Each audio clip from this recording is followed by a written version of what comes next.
Hello, ladies and gentlemen, and let me go right there. Hello, ladies and gentlemen. Welcome to this week's episode of Exploring Star Trek Discovery. I am your host, Average Joe the Average Geek, and I have with me my wonderful bridge crew. Well, most of them this time, as opposed to just one of them or none of them. And so, how's it going, fellas? Kevin Stallings, how you doing, man? Doing good, doing good. Jazzed up from last night, you Oh know. yes, oh yes. And Mr. Will Smith, how about yourself, sir? I'm doing fantastic, sir. Thank you very much. Ah, man, this episode was something special. It really, really, really was for me. I don't even know where to begin.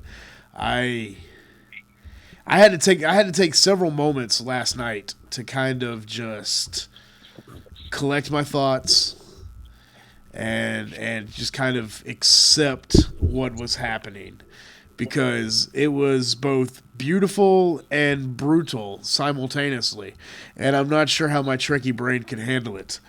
For me, it was this is what happens when you take the gloves off of Star Trek, yet still keep it true to itself.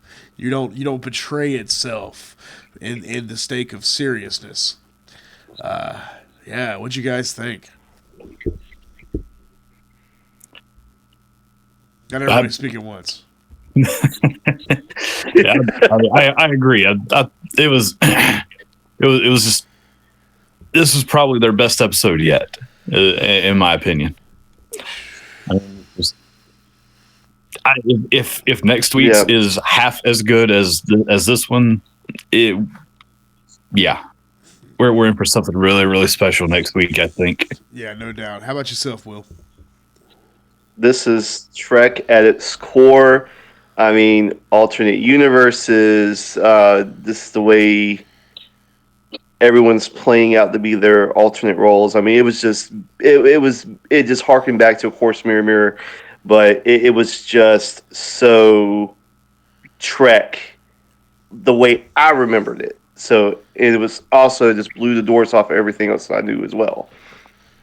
Yeah, this episode was not afraid to take risks and to be challenging and thought provoking and brutal. I've used that word a lot in the past day or so to kind of describe this episode. We now know for a fact, as if we didn't already know, that Ash Tyler is in fact Voq. Is probably the worst kept secret in Star Trek, but that did not detract from its impact in the least. Man, that reveal, that scene when when it was kind of revealed in the previous episode. We know it was revealed in the previous episode, but when it was revealed to Michael Burnham, and they're at the rebellion kind of headquarters, and Voq is the fire wolf in that universe, which is just great. It's just so great. And he's sitting there talking about Kalis, and then all of a sudden it's like, Ash just like snaps back into it. He's like, no, like, this is what it means to be a Klingon, or whatever exactly that he said. Oh man, my heart sank and I cheered simultaneously. It was a complicated scene, as were my emotions. What y'all think of that scene in particular? Oh, awesome! I mean, when Mirror Vox starts talking about about Kalis, about having the Klingons having their houses in order, and that's how they're able to deal with other species, and then Tyler, just in perfect Klingon, he just screams out, "Remain Klingon or die," and just charges at him and attacks him. He's like, "Oh no, just no." Yeah, I agree. My heart kind of sank because the screws everything up. Yeah, so here we go. Michael Burnham's going to have to kill him. She's going to have to shoot him. She's going to have to kill him. And she's just Yep. going to have even be more emotionally conflicted than she already is. It's all just sad. It's all Yeah. just sad. What'd you think of the Ash Tyler versus Firewolf scene. I was like, man, don't screw this up. I mean, y'all work so hard. I mean, you think Michael Burnham's got enough on her plate right now? Now you have to deal with psychotic boyfriend. Come on now. Oh my God, it was terrible, terrible, terrible.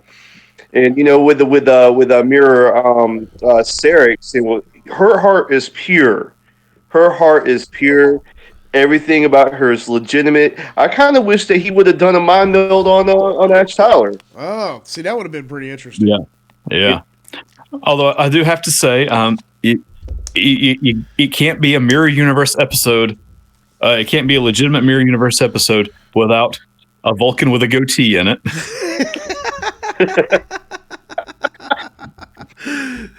You gotta have a Vulcan with a goatee. It's like a requirement for that universe. I think all Vulcans must have goatees.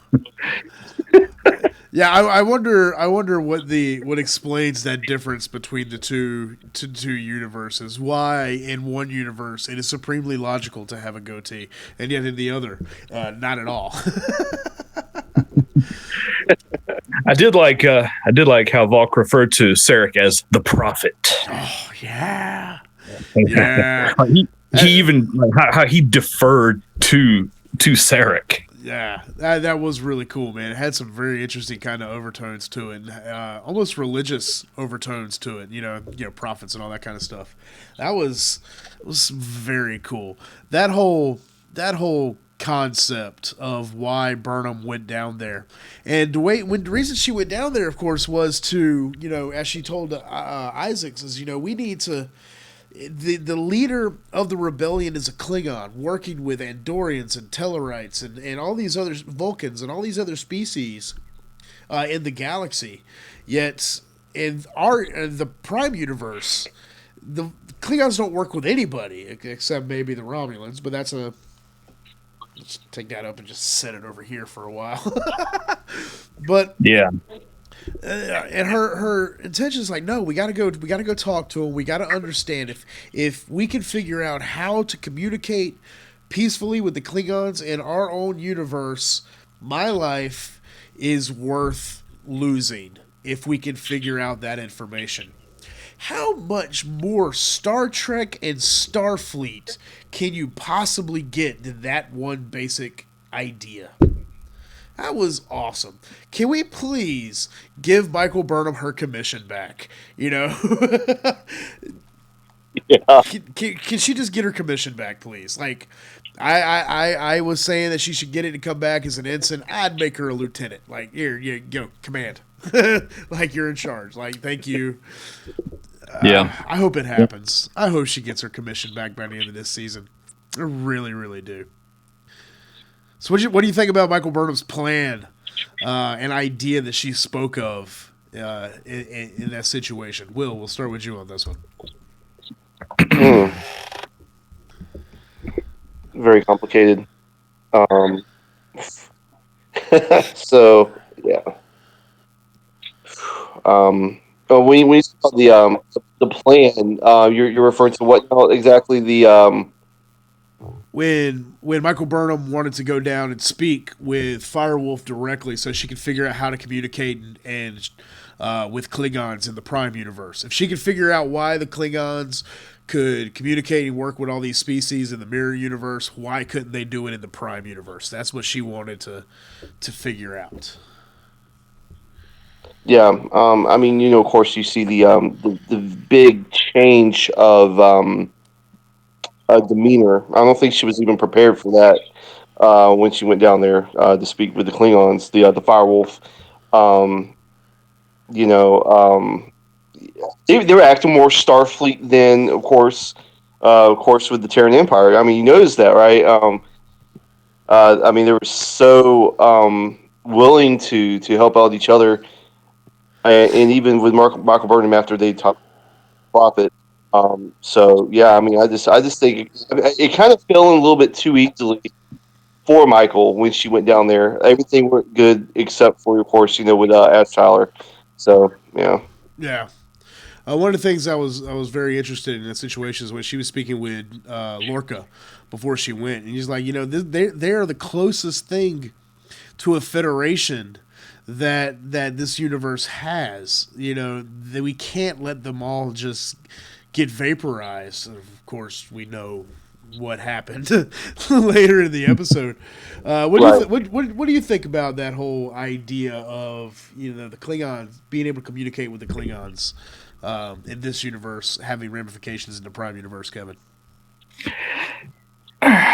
Well, it is a very Starfleet thing to do, to to be willing to sacrifice yourself for the greater good, and to be able to learn from your enemies, and to solve your problems, to find a common ground, to negotiate, and that's what the Federation itself really is all about.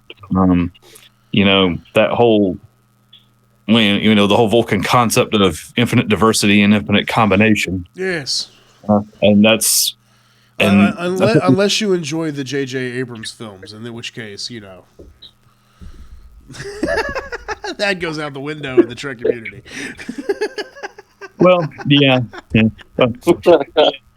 Well, I do enjoy the J.J. Abrams films. Oh yeah, me too. I just got to troll those that want to troll those that don't. As we're all fans of Trek ships and Trek technology here, just as much as we are the story. A lot of ways, it's about the ships. It's about the weapons, and it's about the technology. So we got to talk about some photon torpedoes.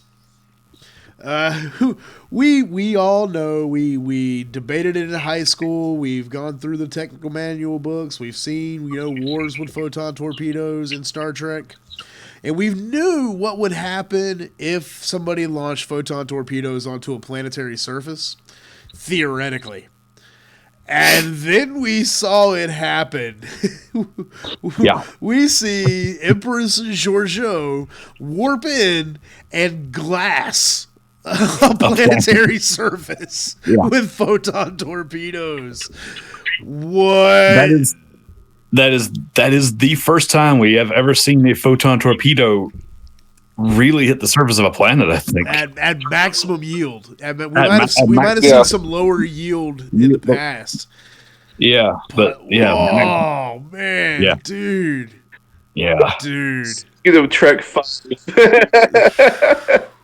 Launching a photon torpedo down on the God planet. Right. Well, yeah, you had to go bring up 5. Oh man, I know. But that scene was awesome. We've never seen that kind of firepower in Star Trek before. Not coming from a Federation starship.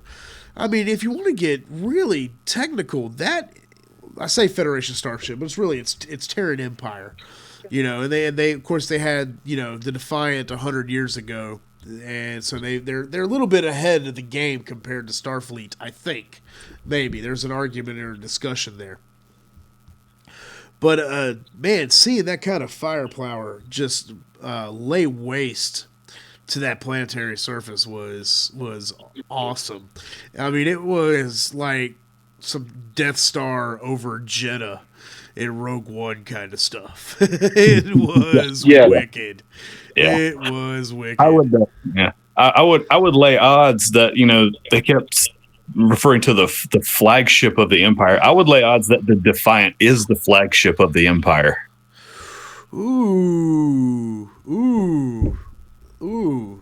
That is a very, very good point, sir. Speaking of the Defiant, we had the question last week during our show about whether or not the Defiant had been retrofitted by the Terran Empire over the past 100 years. And we now have a specific answer to that question. And that specific answer is, yep. It was. Yeah. It was. Yeah. So that is not a vanilla Defiant anymore. So people, visual canon is safe for the Constitution. We still got to see the Constitution in the Prime universe.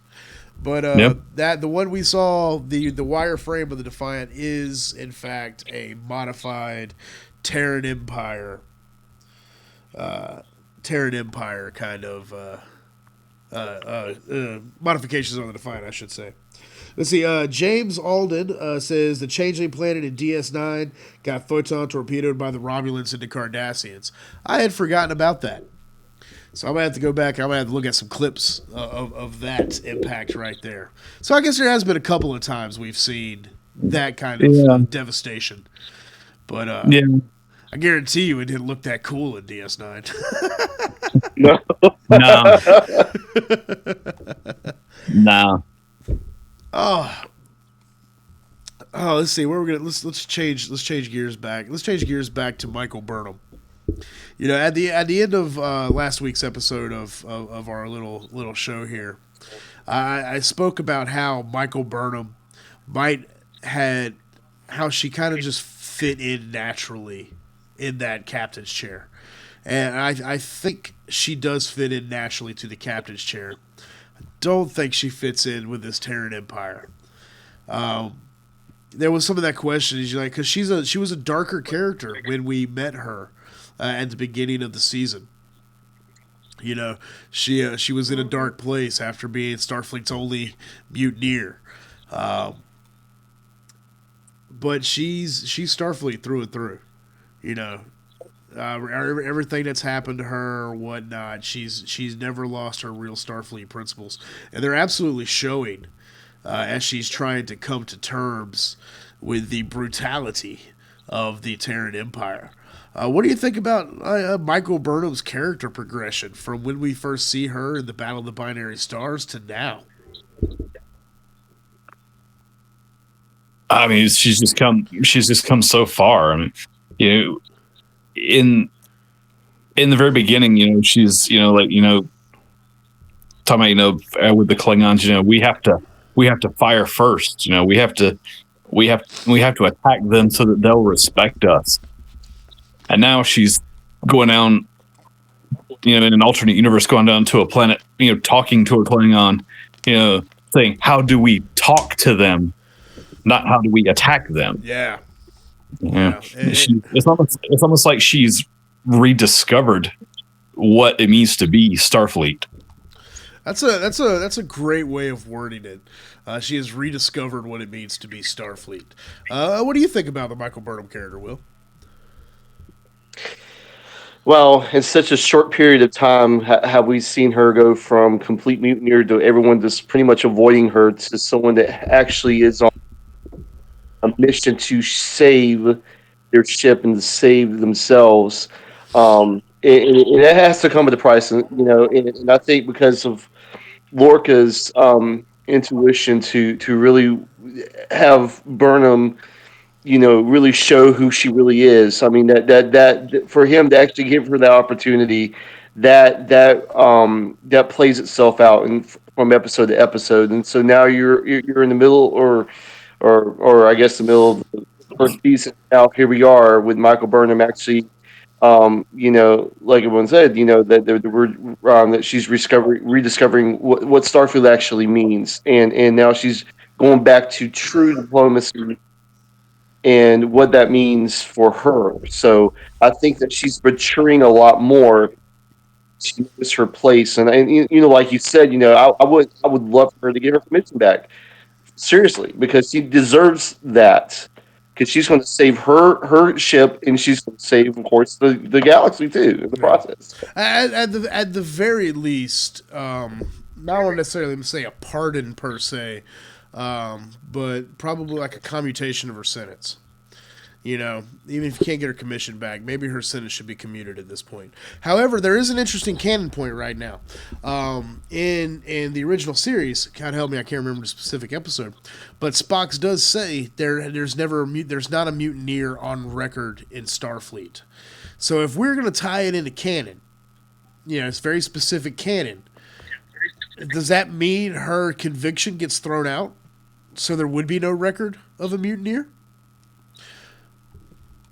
Maybe. Possibly. Maybe. That's kind of stretching things a little bit. That's like, let's remember what we talked about before in the past, is that so much of Star Trek canon is one sentence in one episode, you know, with no details surrounding it. So how much of that has to be, rigidly adhered to, and is that something that should be rigidly adhered to? I don't know, but it's a very interesting idea that if through all of this, her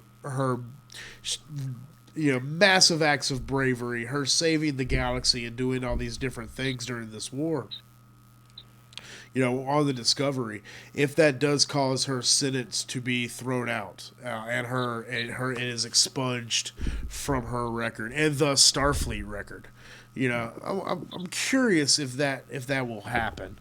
I think probably something like that is going to occur with the Michael Burnham character, and I really hope it does. I'm really digging her as a character. She's complex, and I feel sorry for her. I feel really sorry for her. That mess with Ash Tyler is just so messed up. Man, I don't know. That's hard to deal with. Just one more turn of the screw. Yeah. Yeah. Like, how do you? I mean, if something in the universe is trying to drive her crazy, they're doing a very good job. Yeah. Yeah, I agree. Like how much more can you take? Right. Something is telling me that she could take quite a bit, because she's got the Vulcan logic and the Vulcan science aptitude and the Vulcan stubbornness. With, as she said to Ash Tyler, this good old human know-how, human ingenuity. That stick-to-itiveness that human beings are so famous for in pretty much every science fiction story out there, even fantasy story. I mean, you can take human beings out of Dungeons and Dragons and put them in Star Trek, and take them out and put them in Star Wars. And human beings have this very kind of amorphous quality about them in science fiction that makes them very unique amongst many of the races out there. And it's kind of hard to put your finger on, but you put a human being in any situation, they're going to figure out a way to excel. The fastest way to get a human being to do something is tell them, no, you can't do that. They will prove you wrong very quickly, as we see every day on our planets. I look at my 2-year-old daughter and say, stop that. She looks at me and goes, no, and does it anyway. So you get that very interesting kind of interplay between volcanism and humanism, and there's really no telling what the Michael Burnham character could be capable of. I want to see her in command. I really do. I want to see her on her own ship. Oh man! All right, so let's talk about the Empress that we all knew who the Empress was going to be. There was no doubt about who the Emperor was going to be. We all knew it was going to be Georgiou, but seeing it happen was still really freaking cool. Yeah, I freely admit to a nerdy squee when the hologram popped up. Oh yeah. I remember you texted the group message going, "I called it squee." Nerdy squee. Yeah. Oh man, how cool is that with that sword, man? Dude, yeah. That's awesome. I'm telling you, this Terran Empire, this version of the Terran Empire, it looks like Warhammer. It does. It is very Warhammer. It looks like Warhammer 40K, and I'm loving it. Yeah, that's definitely not a bad thing either. Warhammer 40K is such a unique looking universe. It's very well designed, and I really, man, dude, like these could be the best Mirror episodes ever. Like we're really getting into the Terran Empire. We're spending some time there. We're getting to know things going on in that area, and the design is just so freaking cool, man. It's so awesome. Like, long live the Empire. God, I'm gonna get in trouble for that. This video just got demonetized because I feigned a Nazi salute. But regular old PewDiePie over here. It's a little YouTuber creator humor. Haha. So, what do y'all think of the Terran Empire's design? What do you think of what we're seeing from the Terran Empire? I hope we see more. What was that giant? Was that a city planet or was that a city ship? What ship was that? That ship looked like it came out of Warhammer 40K. You know what I'm talking about from the preview for next week? Yeah. That if that's I don't know. Maybe that's the Empress's flagship. I don't know. Maybe that's like the throne world or something. Yeah. Yeah. It's Snoke's supremacy. Maybe. Yeah. See now somebody. She definitely put the fear in me. I'll tell you what. Yeah.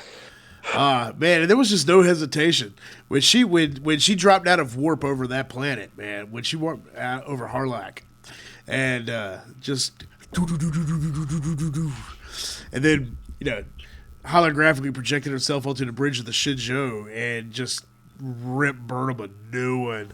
I'm like, oh yeah, here we go. That's awesome because Michelle Yeoh is great. She's great. She has a great kind of menace to her when she's playing that kind of victim role, but villain role. I keep looking down to read chat while we're talking here, so I can't wait to see what happens next. This episode was so good. I'm kind of bouncing all over the place there, but I kind of want to go back to Ash Tyler. In that sequence where Michael Burnham did one of the coolest things ever and saved his life after beaming him by executing him, beaming him into space and slipping the data card that had the information they needed into his pocket for Saru to find. I cheered. I literally cheered at my couch watching this with my wife. I'm like, yes, that's awesome. Right. Yes. And I have no shame in this. No shame whatsoever because it was cool. Very cool. Yeah. What you think about that little maneuver, the Burnham maneuver? Burnham maneuver like that. Yeah. Man. What a great play. What a great way to do that. What a great way to get that data back. And save the life of Ash Tyler. And Saru's little speech, about what separates Starfleet from the people like the Terran Empire and how you will face a tribunal. Like, oh yeah. All right, Saru. Good job, Captain Saru. Acting Captain Saru. Really cool. Yeah. But we got to. We'd be remiss if we didn't talk about the new look for the Andorians and the Tellarites. I think. Oh yeah. Okay. Breaking news. You actually read down and on the little news ticker at the bottom. In shocking news, Star Trek Discovery premieres the Andorians and Tellarites. And fans did not revolt. Wait, hold on. No. This is breaking news. This is the breaking news. Trekkies actually liked something. Yes. Oh man. Trekkies weren't triggered by something. That's the breaking news. Well, to be fair, they weren't as drastic a redesign as the Klingons were. The Klingons were pretty drastic. Right. I think they're cool. I mean, honestly, all they do is look like bald Klingons. Whatever. But That's neither here nor there. People take their stuff seriously, and I don't blame them. I'm not hating on them. I get it. I really do. You spend so much time with this stuff, and these kinds of stories have such a great way of defining portions of our lives. And when there's something crazy like that, I get it. Okay, I do. But these two designs, man, kind of popped up there, and everybody was like, "Cool, all right, this looks good to me." It's like it's like Andorians and Tellarites in high definition. Yeah. The Andorian that was working for Firewolf, I swear looked like Shran. Just a little bit. Shran, New design. Bit, I was like, is that Jeffrey Combs under there? I know it. Of course, it wasn't. But it was. Yeah. Oh, it would have been awesome if it was. Of course, Shran would be like 237 years old right now, and that's just not going to work. Yeah. But the new design for the Andorians is really cool. They kept the antenna from Enterprise, which was really cool because they were wonderfully designed in Enterprise. So they kept the antenna and this kind of new like rigid brow and cheekbones. So they're actually a really good design. I kind of like that. It wasn't a crazy redesign or anything like that. It was just a little bit of extra detail here and there. Very cool stuff. And then the Tellarites. Oh, man. The Tellarites have been so hard to get right. Okay, so they're pigmen, but they can't look like Gamorreans. Yeah. How do we make pigmen that can't look like Gamorreans? Well, we don't make them green for one thing. Right. Oh, and they were really cool, man. The way the tusks, the way the very subtle kind of redesign of the tusks. Yeah. Man, I thought they were two very good designs. I can't wait to see more. I want to see them in Starfleet uniforms. Like, okay, we've seen them now in Mirror. Can we get a couple in the Prime universe now? That's one thing I would like to see more of in Discovery. And I understand why we're not getting them because it's not the story that it's telling yet. But I do want to see more alien species in Discovery. I want to see a little bit more interaction with a lot of different species. Because this is Star Trek. Hey, it's a Pat. We got a Pat. Glad you could join. Glad you could join us 35 minutes into the episode, sir. How you doing, man? Doing all right. Sorry, had to take care of my wife. That's all. You gotta do what you gotta do, brother. So we are currently nerding out about the new designs for the Andorians and the Tellarites. That strangely enough, Trekkies did not revolt online. Please not. Yeah, seeing the Andorian was kind of cool. So, I said the message on the message before I had to take her away. Damn that show! God, that episode was awesome. Yeah, man, it was a gut punch, dude. Straight up gut punch in this episode. It was so good, so good. So all right, so we've seen the Andorians, we've seen the Tellarites. What kind of classic species do we want to see next? Oh. Who's left? Well, there are 150 member planets of the Federation, so I mean, I'm sure we can think of somebody. Of course, now we've now seen the big four. We've seen humans, we've seen Andorians, we've seen Tellarites, and Vulcans. So we've got the four founding members of the Federation now officially represented in Discovery. But it's true. Kind of want to see. Well, I don't know. Kind of want to see Romulans, but, canon and all that. We don't see Romulans until Balance of Power. And I'm okay with that. Cardassians. Cardassians would be pretty cool. I bet they could get a pretty wicked redesign. Yeah. Of course, I don't even know when Cardassian First Contact was. They've never actually said when. They never actually made any sort of statement about when that was. Probably about the same time they made First Contact with the Bajorans. Probably. Because slave labor and all that.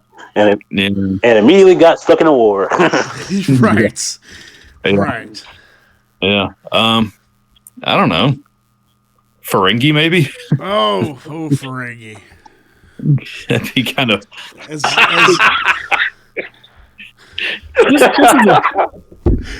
is like so a common. triggered, I need a safe space.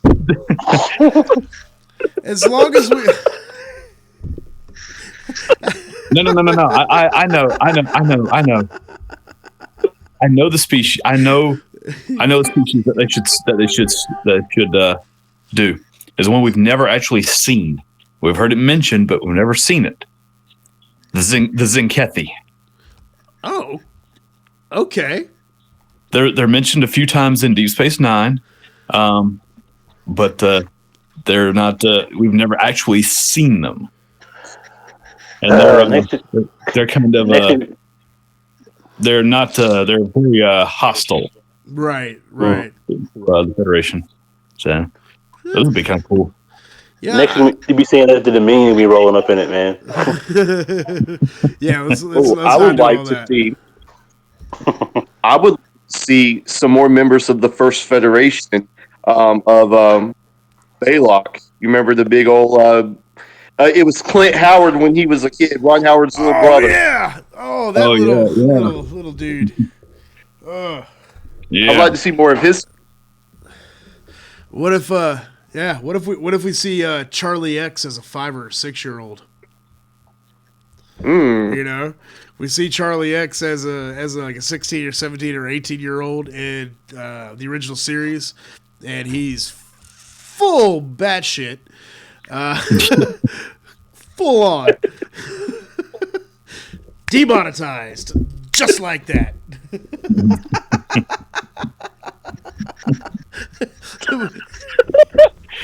I love censorship. But no, we'll see a little like a 5-year-old Charlie X or something running around. That'd be pretty interesting. One of the things I'm really happy to kind of steer this ship back in course. I know Stamets is dead, but somebody has to well, not dead, but might as well be kind of vegetable-y. Yeah, it's a little reminds me of a zucchini. He's having a Herman's head moment. Right. Yeah. Somebody's got to steer this ship.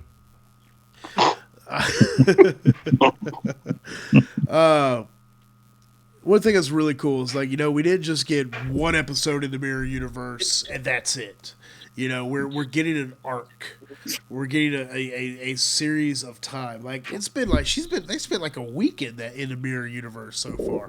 Usually it's like, okay, we got to get done. We got 12 hours to get this stuff together so we can get back where we belong. And this one, they don't even know if they're able to go back. They're just kind of like, oh, right. Maybe we can figure out how the Defiant got here, then maybe we could go back, and then they'd figure out how the Defiant got there. Then they got to go tangle with the Tholians, and I don't know how that's gonna work out. I don't know how that's gonna work out. Ooh, that's who I want to see. I want to see an updated Tholian. Oh yeah, dude, yeah, man, the Tholian web with the little triangle fighter ships. That'd be freaking awesome. That'd be really cool. Oh yeah. Good call. Yeah. Good call. I think. I think we should. We got to remember. We got to talk about. At the end of the episode, Stamets is in his coma. We go inside his mind, and he's in the Spore Garden. And Mirror Universe Stamets walks up to him and says, "About time you got here. Let's go to work." Yes. I beyond with all the awesomeness in that episode, I had forgotten about that. I completely didn't even think about that. Oh wait, what kind of work, man? Are they going to try to figure out how to get their respective ships home? Is that what they're going to do in this kind of I think that's what they're. Yeah, I think that's what they're going to do. In the Matrix construct where Neo gets the guns and there's the dojo and everything. Is this where Stamets the Stametses, the Stametsai are at? That's their loading program, yeah. Right. They're gonna have their low moment. Yeah. It's the loading program. They're sitting there and they step forward close to each other and just like mushrooms like slink by.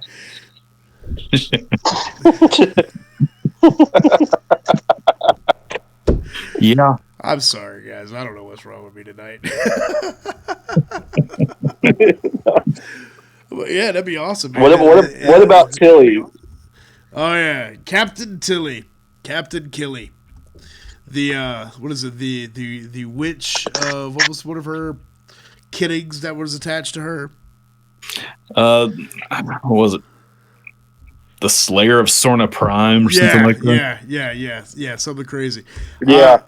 I think this whole shebang is going to go a long way to maturing her. You know, because she's always been kind of fun and, you know, rah kind of cheerleader Tilly. I think this whole situation of her having to play Captain Killy and having to, you know, save Stamets' life and then fail and then lose Stamets for a portion of time. Yeah, kill him for a little while, yeah. Yeah. Like, I don't think she's got, even when we get back to the Prime Universe, I don't think she's going to be the same Tilly. You know? No. What if she actually meets Captain Killy? You know what I mean? What if she meets her counterpart? You know, be kind of funny. Well, what happens in that situation is that two pieces of matter can't occupy the same space at the same time, so they annihilate one another, create a black hole which destroys everything around them. Didn't you see Time Cop? Yeah. Yeah. Yeah, there is that. There is that documentary Time Cop. You know. Yes. It's a very important film, sir. It's a piece of scientific Americana. Got it. Okay. Let's see how many science fiction films we can reference in the next 5 minutes.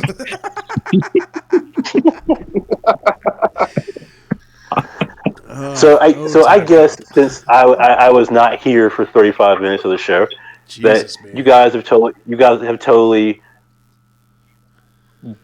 talked about Ash Tyler, Volk, and rip that apart 100 times over.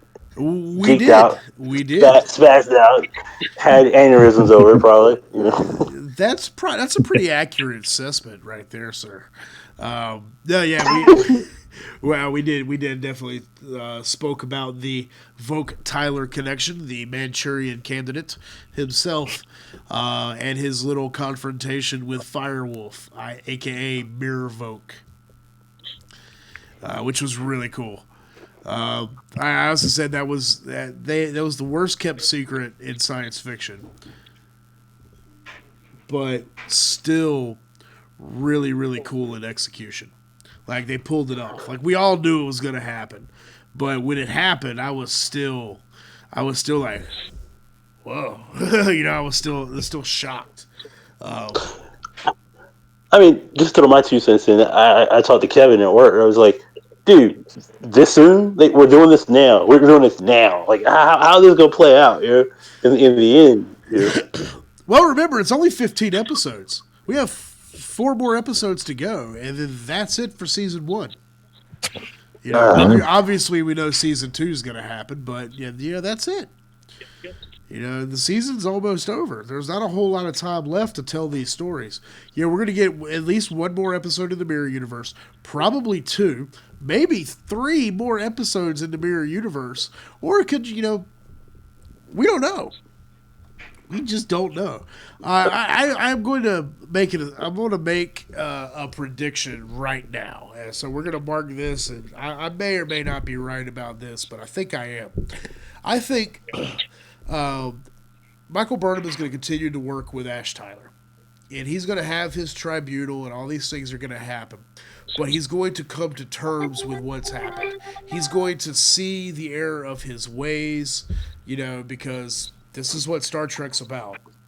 And that it's going to be Volk and L'Rell that lead the way to ending the Klingon War. You know, we see because Voke / Ash Tyler has already seen a different version of himself. That's now something he has to come to terms with. You know, of course, we saw him lash out violently in this episode. Of course, how often do sentients lash out violently to things that challenge their preconceptions and challenge their perceived notions of reality? How often do people lash out with violence? You know, Ash Tyler / Voke being no different, especially because he's Klingon, and violence is all he knows. So it would surprise me if Ash Tyler / Voke is the key to ending the war. I liked Mirror Universe Volt because he seemed to have all his crap together and was going to tell Michael Burnham, you know, how he was a Klingon, Andorian, a Vulcan, you know, and you know, rogue Terrans all come together, you know. But then, you know, the key phrase was said by Vulcan, all hell broke loose. Yeah. So, Yeah. Careless. Yeah. Yeah. Here's the, You have to pronounce Klingon like this now. Careless. but here's a thought. What if in the end of all this, Mirror Voke ends up rescuing Burnham and Lorca from the Empress, and ends up going back to the Prime Universe with them, and he's the one who is instrumental in ending the war. Maybe. I mean, he had to survive a planetary bombardment, but yeah, that might work. Yeah, but he's the leader of their rebellion. He would have been the first one to get off that planet. Logically speaking, he would be the first one off that planet. Maybe. You know, of course, we do know from the future that this rebellion against the Terran Empire does absolutely nothing. Pretty much, yeah. So maybe they were wiped out. You know, Resistance begins with a hope. However, that hope was snuffed out like a cigarette. Like this would maybe they do get wiped out. This is why the Terran Empire might be just like a little bit more chill in 10 years when Kirk and crew go there. That is possible. Just a little more chill. Not really. Wait, are we talking like chill or what? Talking puff gear chill or what? No, just less glassy the surface of a planet. Like a little less murdery, maybe. Yeah, no, they're not. Never mind. I'm trying to give them the benefit of the doubt. That's just not going to work. Well, going back to Joe's theory, Mr. Powell. Right. Yeah, going back to Joe's theory, talking about, you know, the redemption of Ash Tyler. Like, I don't think so, son. That dude is gone. Maybe. I mean, that last vestige of Tyler talking about, you were my anchor, and he kind of put his head on Burnham's forehead, and all of a sudden Vogt just said, nah, screw this. Right. Yeah, it's the rectangle. the love rectangle. Vogue Morel, Ash and Michael Burnham. It's complicated. It's complicated. It's all just so complicated. And that's what makes the show great, is that it is complicated. You know, in many ways, Trek has always been simple. That's just the way the stories are. They're simple stories. You know, there's been some very complex ones out there that have asked some very challenging questions along the way, and that's where Trek has always been at its strongest, when it's dealing with things like Data's sentience, and Data has a daughter, and the daughter has to die, and just various stories like that going all the way through. Like Star Trek has a very strong voice when dealing with such things, and but it's always been like, okay, cool, you've got a voice to talk about this. We're going to talk about it in 45 minutes. And that's all you get. You get this 45 minutes of this story, and then we're never going to talk about this again. You get conflict resolution, the happy ending, and let's go home. Like now we're getting a 15-hour story arc. Mm-hmm. If you were lucky, you might get a two-parter. Yeah. Twice a year you get a two-parter. You get the mid-season and the mid-season premiere, and then you get the finale, and then the next season premiere. So you get two-parters a year, like freaking clockwork.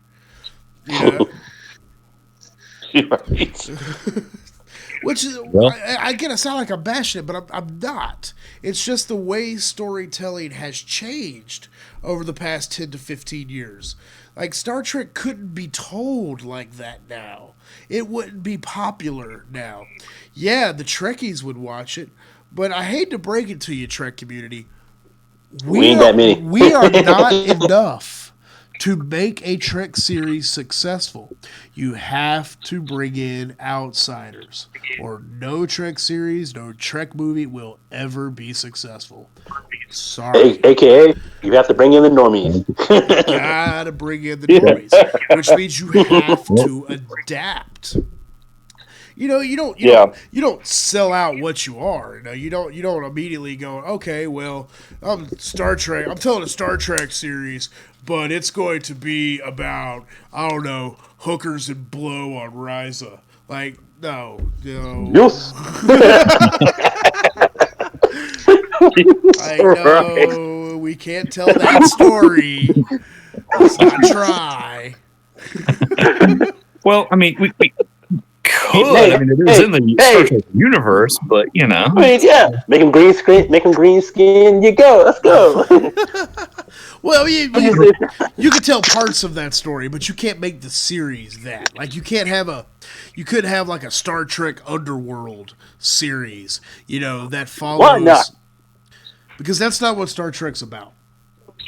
By its very nature, that's not what Star Trek's about. You can tell that story in Star Wars, of the gangsters and stuff like that. You can have an entire story following Jabba the Hutt and Jabba the Hutt's crew. That's Star Wars. It lends itself to that kinds of storytelling.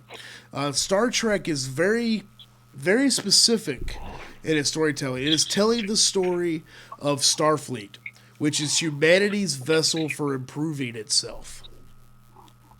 Which means you have to avoid a lot of storylines that would be kind of counter to that. Like, you could have Harry Mudd come in as a guest star and tell some really challenging Harry Mudd stories. But you can't make him a villain. You can't make him be the main villain. He can't be the hero. You can't have Star Trek: The Adventures of Harry Mudd, The Next Generation. Like, we couldn't do that. Like, it's just this new way of storytelling. And getting a 15-hour long story with Star Trek Discovery is changing the way the story is being told. But as evidenced by this past episode, it is still Star Trek to its core, which is amazing. So I am going to give episode 11, the Wolf Inside, a 9 out of 10. Kevin, what would you give episode 11?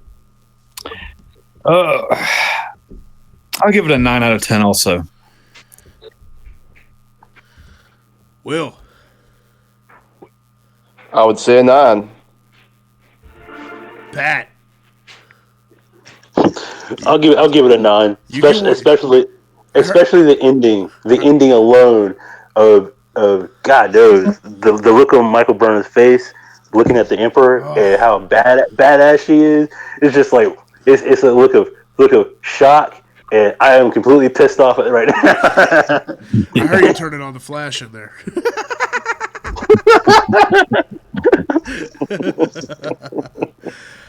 This was an amazing, incredibly strong episode, a challenging episode, a heartfelt episode, a brutal episode, and I loved every frame of it, every frame. Final thoughts on the episode, guys. Kevin, what's your final thoughts, man? Oh man, you how does it get any better? I mean, I know. I mean, I'm already chomping at the bit for next week's episode. I want to see what's coming. This is this is Star Trek at its core, what it should be. And it's taken the whole ride from the beginning of Discovery to right now was great, but it's just been a steady uptick for me. So I don't I'm just jazzed for next week. No doubt. Will, final thoughts on episode 11, sir. Oh my gosh. Well, I mean, just what Kevin said. It's like, how does it get better? I mean, it's like you're seeing this now and like, man, this is great. How can you improve on something that's almost near perfection? And this episode just basically hit all the high marks for me. You had just all your different oh gosh, what is all your the characterizations are like top notch, and your big cliffhanger at the end, with Captain Giorgio as the Emperor. I mean, what more can you bring to the table? I'm just prepared to be blown away again. So yeah, that's awesome. Patrick Sa, final thoughts on episode 11. This episode was lit. I'm sorry, I can't help it. I'm still hyped from it. I watched it on my break and was just freaking the heck out. So afterwards, oh god, Captain Jojo as the Emperor. That scene, that clip from next week where she takes one hand and beats Walker like a little bitch. Oh man, I can't wait. Me neither. Discovery is just I love being a Trek fan now, dude. Shit. And that is a great place to end this episode. Star Trek Discovery has reignited my love for all things Star Trek. We've been in a lull for a long time now, and Trek is back, and it is better than ever. Yeah, it really is. There's some great things, and there's some great things on the horizon. I can't believe we only have 4 episodes left this season. That's sad. Of course, we know we're getting to season 2, which is great. I can't wait to see what happens. I want to know what happens next week. I wish we could just binge watch all 15 episodes at once. I really do. I want them now, but at the same time, that means it's just a longer wait to the next episode. So I'm okay.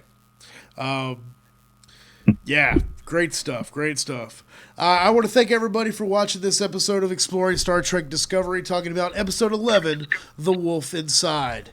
I am Average Joe, the Average Geek, speaking for my bridge crew, Kevin Stallings, Will Smith, Pat Whitehead. Thank everybody participating in chat. If you like this video, please, by all means, give it a thumbs up. Make sure you subscribe to the channel. I got a lot of great stuff coming up. We do this show every week. I've got the new Star Trek News mission briefings coming up every week as well, or as often as Star Trek News premieres and is worth talking about. I've got a lot of other great stuff. Orville reviews. It's Average Joe, the Average Geek. I like all things geek. Make sure you give this channel a subscribe, share it with your friends, and we will speak with you again very, very soon. Live long and prosper. Trekkie parts, yo. Trekkie parts, hashtag Trekkie parts.